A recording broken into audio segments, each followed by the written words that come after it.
Vairuotum Toyota Yaris, bet turėtum dirbti Bolt kurjeriu. Ar geriau vairuotum Kem 6, bet visi vadintų šiukšlę.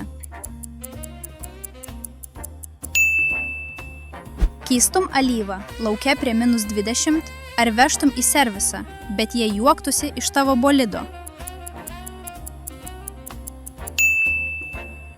Geriau klausytum draugelio problemų apie jo mašiną 3 valandas, ar klausytum mergytės dramų 30 minučių?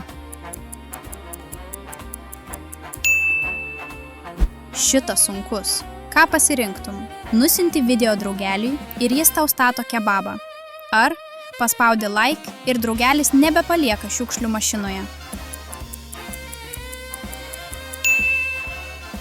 Norėtum, kad mergytės turėtų OBD jungtį, kad sužinotum visas problemas. Ar kaip Kostė žinotum, kas blogai su mašina be diagnostikos? Susigrąžintum visus pinigus išdarytų mašinos remontų, ar gautum 24 metų Volvo XC90 už pusę rinkos kainos?